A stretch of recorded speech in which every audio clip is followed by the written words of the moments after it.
What the fuck is strength training? And does Pilates even count? So you know you need to strength train, and you're thinking of joining a Pilates studio. Fitness information is all over the place, and I know that that can be super confusing, so let me help. Over the next few minutes, I'm going to give you the basics of both strength and Pilates to help you better understand what the fuck you should be doing. So let's start with strength training. What is it? Strength training is crucial for building stronger muscles, bones, connective tissue, which on the face of it makes you look better, makes your day-to-day life infinitely easier, and it also allows you to do cool things that you couldn't have done otherwise. But it's deeper than that. It also helps you protect against things like sarcopenia and osteoporosis, which, if, like me, you're pushing 40 or even beyond, you're going to want to take seriously. Strength training also significantly lowers the risk of other chronic conditions like diabetes, heart disease, and these things will make a big impact in your life. It also improves balance, cognitive function, and mental health. Look, it's nice to be strong enough to take care of yourself when you need to, so strength training is important. But what counts as strength training?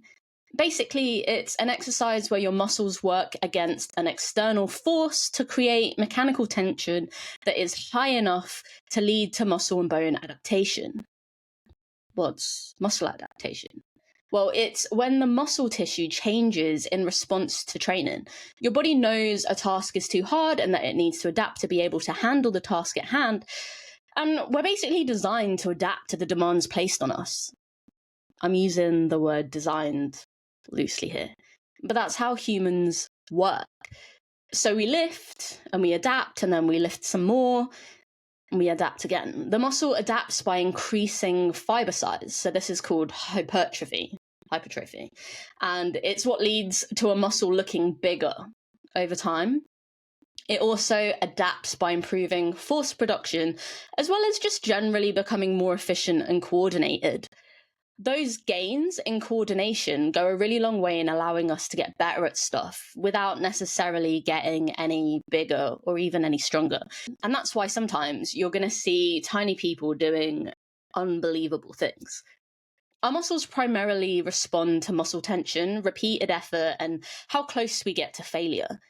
To build muscle, you need enough resistance. Something needs to be hard enough. And as soon as it stops feeling hard, you're going to stop building more muscle. That can be doing something that feels hard for 6 to 15 reps, but it can also be something that feels hard for 1 to 5 reps. And if you saw my podcast episode recently on isometric holds, you'll know that you can also do no reps and just hold a weight in a stretch position for 30 seconds and still be building muscle.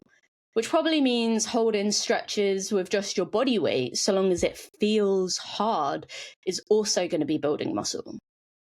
But bone adaptation is different. Bone adaptation is when bone tissue changes its density and internal structure to better withstand mechanical forces.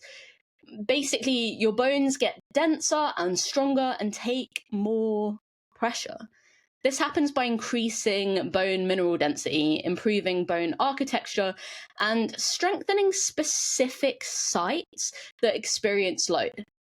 So if you look at kickboxers, they're going to hit and block using their shins. They repeat that hard impact against their shins over and over and over again until their shins get so strong that they can smash their shin into somebody else's shin and break the other person's shin without hurting themselves. The same as trained martial artists can punch through bricks and not get hurt. Repeated efforts, that's really important. Now, bones respond to how big a force is, how fast it moves, and the direction of loading. Bones generally adapt to mechanical loading that exceeds normal everyday stress. So that means it needs to be something more than you're doing day to day. More than your body weight. It has to be heavy or with force. So heavy weight, often around 60 to 80% of your 1 rep max, or other high stress activities, like someone hitting you with a stick over and over and over again, harder and harder. When I was young, I used to do taekwondo, and my dad had a thick piece of cardboard taped to the wall that he would punch repeatedly. And I asked him why he would do that. We did taekwondo together. And he said it was to make his knuckles strong. He said he saw the Shaolin monks doing it. So I joined him, and I started really light at first, then just getting a bit more forceful over time, building strong knuckles. Knuckles that hopefully wouldn't break if I punched someone in the face without my gloves on. Now, building muscle and bone both require external force, but for muscle, what matters is load, fatigue, control, time under tension. For bone, what matters is load, it needs to be heavy, as well as like brief, sharp signals to the skeleton. What doesn't break a bone makes it stronger. So, does Pilates count? Women's health online is often a cesspit of misinformation and shame packaged as confidence. There's currently this push away from weights towards Pilates. As women go through perimenopause and menopause, bone density decreases. And that's because normal hormonal changes accelerate bone loss. This makes women more and more fragile as time goes on, more and more old, more and more likely to fracture a bone and lose independence and quality of life. But the best way to defend against that is through strength training. Training in a way that protects your bones, not just your muscles. So while Pilates can be good for building strength and coordination, it's not doing much for bone density.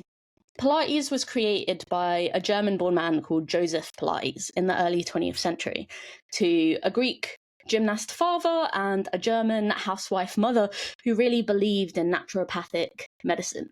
It was originally called controlology. Contrology? I don't know.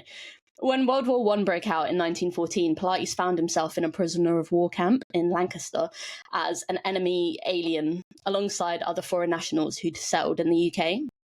And he was a prisoner for basically the duration of the war. While in the internment camp, he would teach his fellow inmates wrestling and self-defense. And this is also where the foundations for Pilates and controlology as a mat-based exercise regime were laid. He was transferred to Camp Noccolo on the Isle of Man to work as a hospital orderly, where he continued to hone his methods. He'd make sure that all the internees performed his exercises daily. This was where the first prototype of the reformer was actually created. The doctors told Pilates that the patients had to stay in bed, so he started using the springs from old hospital beds to create resistance. The exercises were used to help rehabilitate the other prisoners and patients at the camp, and it is widely reported that Pilates taught his exercises to over 8,000 people during his incarceration. And while thousands of people were dying in the Spanish flu outbreak, not a single one of his students were affected. Allegedly, anyway. So look, Pilates is cool. It's a cool story and it's a useful tool for people who don't have the means or access to harder exercise. And if it's the only option, it's definitely worth giving it your all. But if you have other options, it ceases being your best bet at survival. Survival being strong bones in the future. It doesn't take long before you hit the ceiling of how much muscle you can build with Pilates, even when you're using the reformer. And it's not doing anything for your bone density, which hopefully we all agree is of the utmost importance. You can get stronger doing all sorts of physical activity, but not every activity leads to greater bone density, and that's important. So, Pilates doesn't count as strength training. Reformer Pilates can be a decent first step, giving you some external resistance, but it's the same as just sticking to the tiny pink weights. You're going to reach the top of what you can do, and it's going to stop. It's going to stop challenging you. It's going to stop building anything. What's great about lifting weight is that the weights can always get heavier, and you can always get stronger. There's always more that you can do. But if you really want to make sure that your muscles are strong and that your bones are strong, you should really be lifting weights, and you can just do it a couple of times a week. And you should also do some running and jumping and throwing every week as well. And if you want to also do Pilates, cool, do it. Pilates is awesome. Great. I love that for you. I just don't want you thinking that Pilates is a replacement for all the other stuff, because the other stuff is important, and strength training is more than just toning your muscles. And a lot of what we are seeing at the moment with this push towards Pilates isn't about women being strong and healthy, and it isn't about better well-being. What it's actually about is trying to stop women from lifting weights, because there's this pushback from the right to make women less independent. And the best way to make women less independent is to make them less strong, to make them more fragile.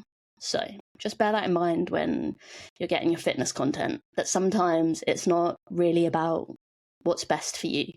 It's actually what's best for the patriarchy or for capitalism. A lot of the time it's about capitalism.